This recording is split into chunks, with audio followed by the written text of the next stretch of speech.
If you're doing what you love, you're going to be good at it. So that's my advice to anyone who's considering going out on their own, or someone who feels a bit stuck. Yeah. If you just take a moment to think through, these are the things that I really love to do. Yeah. And then, orient your work towards those things.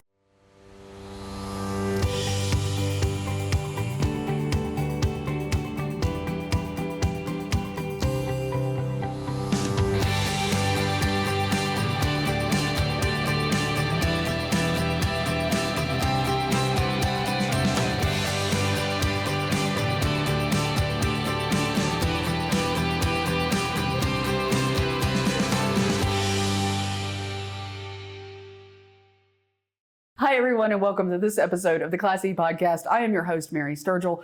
This is the podcast that's brought to you through a partnership between the Hill Institute for Innovation and Entrepreneurship and the Communication Studies Department here at Furman University. And today we have a very special guest with us, Alice Gray Harrison. Alice, welcome to the show. Thank you. Great to be here. So let me tell everybody how I basically stalked her to be on the show. We were at the Women's Leadership Institute the very first day. I teach in the communications module of that program. But I'd gone the first day to kind of get to know everybody and look for the stories, right, that I could help them pull out in my session. And Alice was our speaker the first day. And I literally got on LinkedIn when she was talking and texted and messaged her and said, I've got to have you on the podcast. You're so kind. So, sometimes you have to stalk people.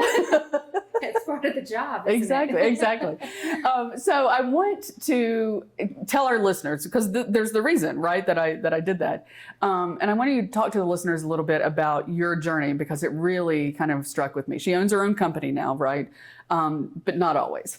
Right. So I was a liberal arts student, much like many of the students here at Furman, and I was a philosophy major and a French minor, and graduated. My dad said, this is great, but what are you going to do with this? Right. I said, I'm not really sure, Dad. But it all worked out. I stumbled into a career in communications and public relations. I've now been doing it for 25 years. Mainly for professional services organizations. And my journey has just been phenomenal, amazing. I've had so many opportunities. For the last 15 years prior to me starting my own business, I was with a top 10 accounting firm. I was head of communications there. And this fall, I, decided it was time to take that leap and bring my skill set to the market. I was fortunate enough to bring my former employer along with me, and that really helped me get my start. And so, now I'm serving accounting firms primarily, all over the country. Yeah. So when we talk about serving accounting firms all over the country, exactly what are we talking about? Yeah. So I do communications, and that is internal and external. It includes public relations, change management. I really focus on change management and thrive in change management, because communications play such a major role in how the outcome is going to be when an organization goes through change. And the other area that is probably my most favorite area is the culture side, really building out the mission, vision, values, operationalizing it, and building a high-performing culture. Yeah. So when you go into a company, what is the first thing that you kind of look at to see what they need in those areas? Yeah, an audit. I do a full communications audit. Because, it's important to understand the channels that they have. It's important to understand where, they're doing some things that are really good. Yes. Every organization has their strong points, but they also have their challenges. So doing a full audit, you really understand that. And then just really understanding what the people need. Yeah. I mean, is it trust from the CEO that is an area that's challenged? Because a lot of times, CEOs aren't natural communicators. They're great at doing their job, whatever that job function is, but sometimes actually communicating is very hard. Or it could be, do they not, I mean, some organizations don't have the right tools in their Right. toolbox. Like, what are the tools that they need to be effective? Sometimes it's people resources. Do they not have the right people on the team to Yeah. be able to communicate effectively? But a full 360 audit, internal and external, really helps give you that first picture. Yeah. What size companies are we talking? I work with some organizations that are, 100, 125 million, up to 2 billion. Wow, So yeah. it's a full gamut because, the thing about being in communications is the fundamentals and the principles are the same. Right. Whether you're working for an accounting firm, whether you're working for a widget maker, Right. whether it's a $2 billion organization or a $30,000 Yeah. organization. Yeah, absolutely. I want to circle back around to kind of the steps that you go through with your companies. In the talk that you gave at WLI, you talked about the importance of mentors. And this is something that I wanted just to have you come on and talk about to kind of inspire our listeners, whether they're in that need for a mentor or there's someone who could mentor someone, about the importance of that. Yeah, I don't think that I could have navigated 25 years in corporate America without some wonderful people coming alongside of me. And I've had mentors that served me in my skills, that helped me be a better communicator. I've had mentors who have helped me navigate politics.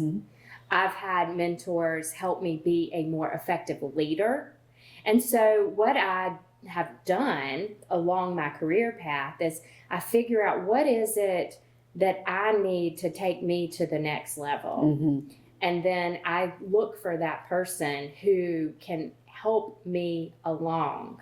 In the same token, I look at the people I work with or people I meet, and I try to think, how can I help them in the same ways that people have helped me? For instance, there's someone who is about 20 years younger than me who went out on her own in PR and communications at the same time as me. Well, we're both in communications. Our target markets are very different, and our skill set and experience is very different. Right. But we meet probably once every other week. Yeah.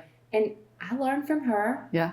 And she learns from me. And I do think that mentor relationship is a two-way street. Right. And I know that the people who have mentored me, I have filled their cup in some way too. Yeah.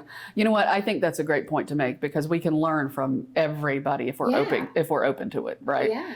And so those of you who are thinking about maybe mentoring someone, you're going to get something out of it too. It's not just that you're giving back as well. Yeah. This morning I had coffee with her and she's like, I'm so glad you meet with me. I feel like it's all a one-way street. And I'm like, are you kidding me? You bring so many fresh ideas and perspectives Right. that I didn't think about because you're just at a different stage with your eyes wide open, whereas Right. I've been trudging this path for a long time. Right. The other thing I think that I find fascinating about that is she went out on her own the same time you did, and many people would view that as your competitor. Right. But you are embracing it. Yeah. And I love that. Because women help women. Yeah. That's what we want, right? Yeah. But I mean, it is true. There's going to be a time when I'm a sole proprietor at this point. I'm Yes. a consultant. Yeah. And there's going to be a time when I need help. Right. And I'm going to partner with her to help me. And Yeah. there's going to be a time when she needs help. Right. And she's going to bring me in. And we all benefit from embracing each other. Yeah, that makes sense, and that's one of the things that we talk about at WLI and that whole program is building that community to support each other. And when one rises, we all rise. Absolutely. Yeah. So let's circle back around now to actually what you do with your companies. I wanted to make sure we got that in because I didn't want to forget it. So you do the audit. Yes. And that probably takes a little bit of a while. And Yes. when I was in graduate school, I was working for a consulting firm that did very similar stuff. Yes. And so we'd go in and we'd do that audit.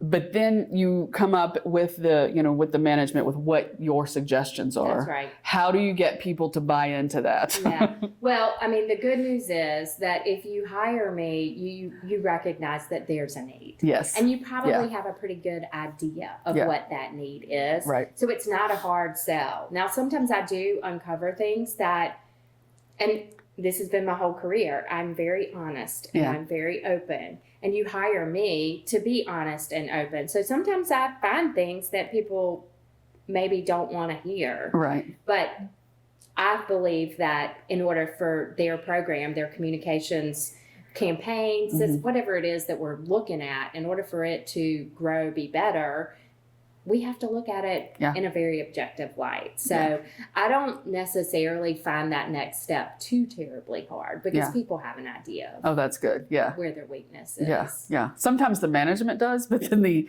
people under the management might not.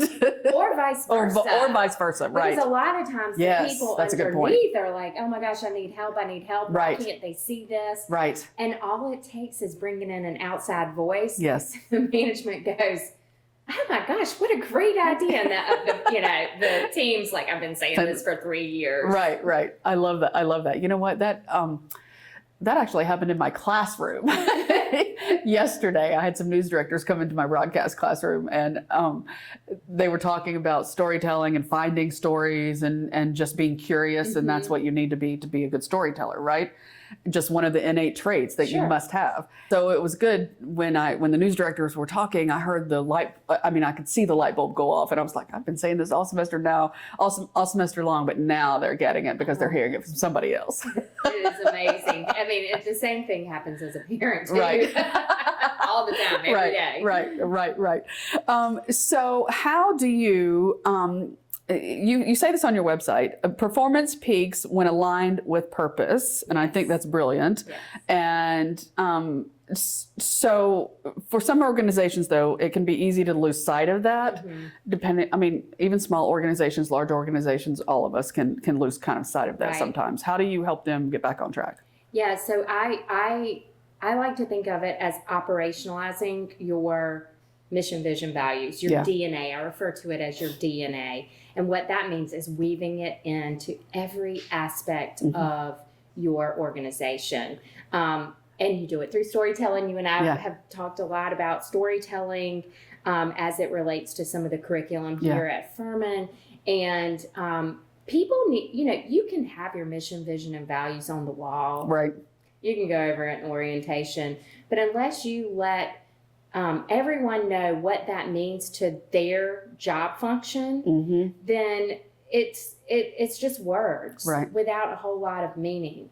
But through narratives, through storytelling, blogs and podcasts, one of the things that I love to do is build it into your performance metrics. Measuring job performance based on what your mission, vision, values are. And then that way people are able to understand when they look at their to-do list, when they look at their strategy, does that connect back to the mission, vision, values? And, when you're able to align those everyday actions, how they serve clients, how they serve customers, how they develop products, how they innovate, then that's that alignment that I'm talking about.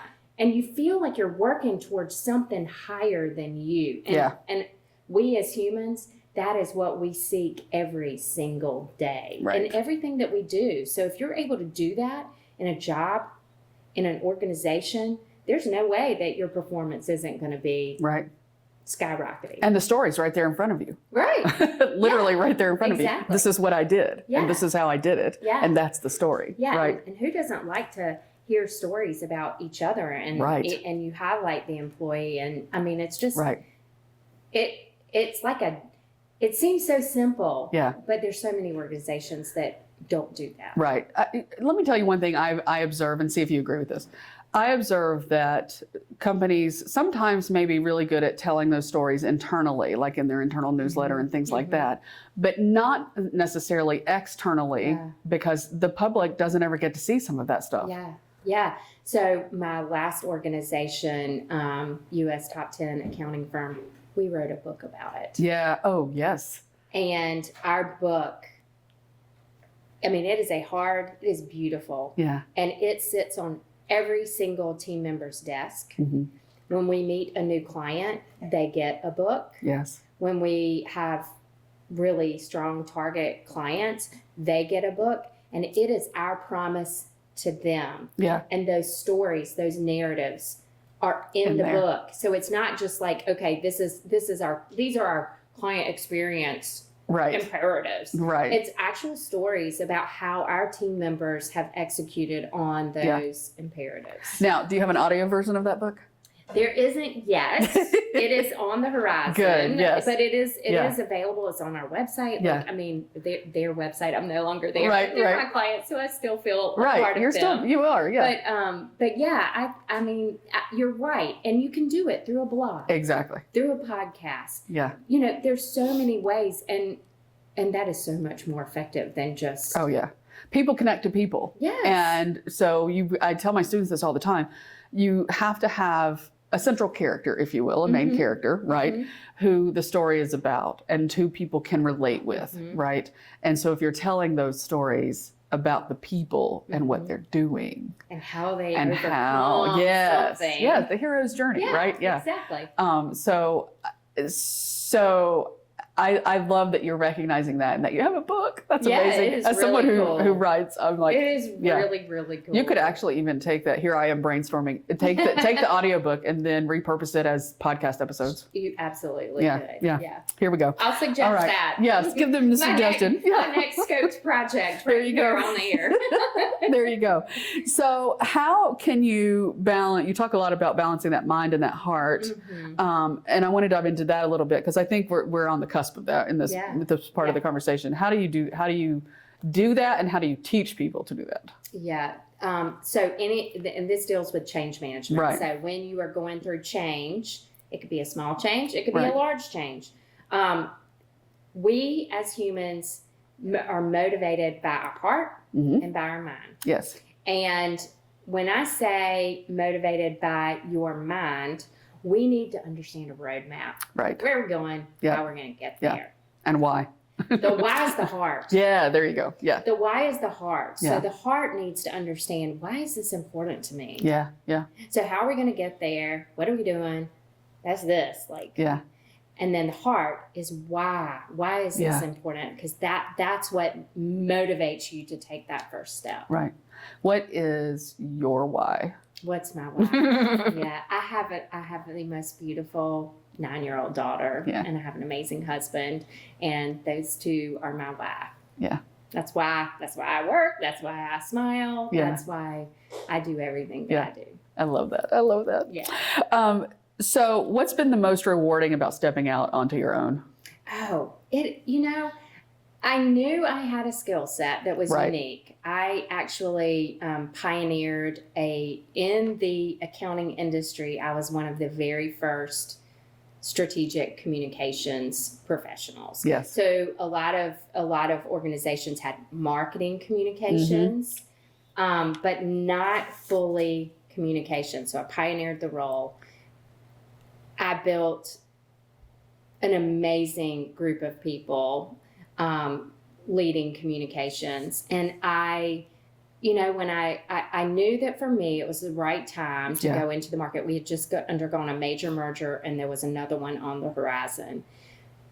So the most rewarding part was that the market needed me. Yeah. I have just been overwhelmed by people I've known for years in the industry saying, gosh, why didn't you do this sooner? We need you. We need you. And so, now I have all these clients, I have all this work, and I'm doing the things that I really love to do. Yeah. And I can walk away from the things that, that make me want to pull my hair out. Right. Where when you were working for the companies, maybe you had to do those things anyway. But now you get to pick and choose. I get to pick and choose. Yeah. And I didn't get to pick and choose before. Yeah. So what are some of the goals that you have with your company? Well, I do have a goal of making communications part of every department in the accounting industry. I think that is a great goal, and I think that is an important thing for any company to do. So it's not just, this is the communications department over here in this wing of the building. Or there isn't one. Or there isn't one. It's part of everybody's job. It is part of everybody's job. But I want to raise the awareness of the role that communications can play in the performance of an organization. And I love culture. I love understanding culture. And I'm working right now to bring to market a culture assessment that has been developed using real scientific data. And I don't know that there are many assessments like this that exist. And so I have a goal of bringing that to the market. And, you know, I just, when I think about goals, I am very goal oriented, but what I want to do is make an impression in the industry that positively impacts the organizations and the people who work for the organizations. You know what? That's innovation. That's innovation right there. There we go. That's the topic of this podcast. That is innovation. Yeah. Bringing something new that solves a problem, that helps people and companies that has not been done before. And that's what you're doing. Yeah. I love that. And I had no idea that I mean, I've been inside organizations my whole career. Right. And I pioneered roles in the organizations. I kind of made up my own adventure as I went along. But I never really realized that I was innovating or that I was an entrepreneur. Right. Until this. And I'm like, oh my gosh, I've always had this entrepreneurial spirit just tucked inside of me. And it has been waiting to get out. It's been oozing out a little at a time. It has. And now here I am fully out. Yeah, I love it. I love it. See, and that's, companies need innovation within inside, right? Yes. And you have been supplying that for all the companies that you've worked for through the years. And now you're supplying, of course, for all your clients. Yes. What are some of the lessons that you've learned in this process? Of starting my own business. Yes. It is a lot more work than I thought it would be. I have learned how to be more methodical with keeping databases and things like that. I've learned that I do have a God-given skill for connection. Connecting with people, connecting within organizations. But I would say the overall thing is that it is a lot more work than I ever imagined it would be. So now I work all week for clients, and then that precious time on Saturday morning that I may have before lounged, I am doing my own marketing. There you go. So I didn't really know that was going to be as much work as it actually is, which is shame on me because that's what I do. Right. I should know. Sometimes we are, you know, sometimes we, whatever our profession is, sometimes in our personal life, when we could use that part of our profession, we kind of fall down sometimes. But Mary, I couldn't have started this without ChatGPT. Right. I don't know how I could have done this without that resource. Let's talk a little bit about that, because we've been talking a lot about it in my classes, and because we're talking about misinformation, disinformation, and that kind of thing. But and one of my broadcasting students just did a story on ChatGPT and the ethics of some of that stuff. But at the same time, I'm of the philosophy it is a great tool for professionals and for even my students as a help you brainstorm. That's exactly right. Tool, right? Yes. So there was a woman who worked for me, and she was my right hand. And anytime I got stuck, I'd just be like, "Hey, got a minute?" Yeah. And I'd be like, "Let's brainstorm this. Let's talk about it." And you know, she and I would talk, and we'd come to some resolution.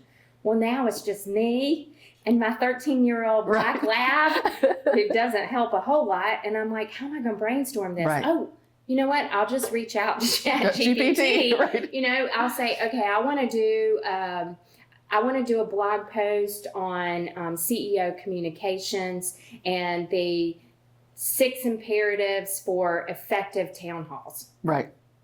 And so it'll come through, and I'll be like, All right, now I want to give it a theme of the CEO is leading an orchestra. Yeah. I'm making all this up on the fly, but then it produces some content for me, which is not necessarily how I would write it. Right. And then I'll go through and make it how I'll write it. We'll put it in your voice. In my voice. Yeah. Or on the converse side, yeah. I will brain dump all of my thoughts. Right. I'll come up with the 6 imperatives. I'll brain dump, using 25 years of experience. You cannot use ChatGPT without the real knowledge, tools and skills. Exactly. And I'll put that in. I'll be like, clean this up. Yeah. And it will, which I used to have an assistant who I would send my brain dump to and say, can you clean this up for me? Yeah. Now ChatGPT does it. And Grammarly. Yeah. Grammarly is a lifesaver. I am my worst proofer, but now I have a little thing that flashes on the top of my screen and points out every mistake I made. And I'm like, this is the most brilliant thing ever. I have a bad habit of when I'm typing, and I don't know why I do this, but of reaching over and hitting the shift key. And so I have random capital letters. And I'm like, why am I making more work for myself? So thank goodness Grammarly catches all those. Catches all of it. Yeah. I think that's, we actually use, we'll put in some of the transcript of the Class E podcast, and it'll help us brainstorm. But student producer and I, a lot of times we'll be brainstorming for 20 minutes and we're like, you know what, let's just put our ideas in ChatGPT and see what they have to say. And then so we take what they give us and we use that as a jumping off point many times to come up with something that really works, right? Yes. And 5 minutes it took in to write that prompt rather than the 30 minutes it took us to sit and brainstorm. That's right. And a lot of times I'm on the podcast committee for the Accounting Marketing Association, and we take our podcast, the transcript, and run it through to help us write blog posts and write social media and that kind of thing. I mean, it isn't 100%. Nope. You have to check behind it. 100%. And sometimes it gets the facts wrong, but it is a great tool. Right. That's what I tell my students. It is a tool in your toolbox. It is not a be all end all, but it can certainly help you get a jump start on something. Yes. Right. And then my requirement for them, of course, is if they go to Firefly or anything else that they're creating visuals and in their and within their articles that they write, they need to be transparent that I use ChatGPT to do this. So my student who just did the story on ChatGPT or on AI, did the first part of the story in AI and said, could you tell that I did this? And so that's the way to kind of draw in the that's amazing. Yeah, so that's pretty interesting there. But for professionals, it's a great way to be able to brainstorm and save your time. And because as we know, time is money, as we always say, right? But I can tell when I see on LinkedIn 100%. when somebody has completely just pulled something out, because there are a lot of words that come out of these AI products that people just don't use in real life. Right. And there's so many descriptive words. Right. You know what I tell my students? When we're writing for the web, we write like we talk, right? We write visually. So some of those words, depending on your audience, you're not going to use, right? So that's why I say write like you talk, right? And we can spot that. So you always have to take whatever the AI gives you and make it your own so that your own voice is there. Yeah, of course. Because people are connecting with your voice, right? Yeah. So it can brainstorm for you, but you have to finish. That's right. That's right. All right. So what advice do you have for people who maybe who are going out on their own or who have been out on their own for a while and they're starting their own company? What kind of advice do you have for them, even from a marketing standpoint or just an entrepreneur standpoint? Yeah. So my dad, when I got my first job with my philosophy and French degree, I love that. he said, do what you love and you'll never work a day in your life. Yeah. And so when I sat down to think about going out on my own, I made a list of the things that I really love to do. And that's how I went to market. And so by going to market, doing the things that I love, because if you love to do it, chances are you're probably pretty good at it. Exactly. Except for singing. I love to sing, but I can't sing. But, if you're doing what you love, you're going to be good at it. So that's my advice to anyone who's considering going out on their own or someone who feels a bit stuck. Yeah. If you just take a moment to think through, these are the things that I really love to do. Yeah. and then, orient your work towards those things. Yeah. Somebody called me the other day with their mission, vision, values that they have existing, but just didn't feel like that their team really understood it and whatnot. And it was a smaller organization. And she's like, would you take on helping us? We don't want to rewrite it, but we just want to figure out how we can operationalize it, And I'm like, yes.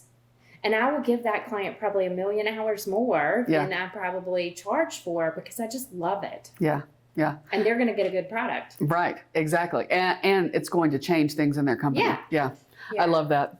And that's advice that I think that anybody, no matter where you are in your career, could use. Exactly. Honestly. And I've been stuck. Yeah. Yeah. I mean, I've been stuck. Yeah. And that's how you get unstuck. You figure out where your passion lies and you follow it. I love it. I love that. So how can people get in touch with you? Thank you for asking that. Well, I love LinkedIn, so you can stalk me on LinkedIn, Mary. Or my website is aghconsultinggroup.com. And there's a form you can reach out to me there. And of course, LinkedIn is great because I'm always there. Yeah. Alice Gray Harrison, thank you so much. Yes, thank you for the opportunity to be here. Absolutely. Anytime. We should actually get some more ideas together and have to talk some more, because we could talk all day. Absolutely. All right, everyone. That does it for this episode of the Class E podcast. Remember, this is a podcast that's brought to you through a partnership between the Hill Institute for Innovation and Entrepreneurship and the Communication Studies Department here at Furman University. You can support us. It's just simply subscribe to the podcast wherever it is that you listen to your podcast. And of course, comment whenever we bring up some good ideas or things that you would like to see on the podcast. We check those out and we try to search those out and find out how we can help you and fix those problems for you. And then the third way is to leave a comment and give us a rating. So we appreciate all of those. That does it for this episode of the Class E podcast. Remember, this podcast is produced by our student producers, Isabella Martinez and Caroline Collins. This is a true example of the Furman advantage.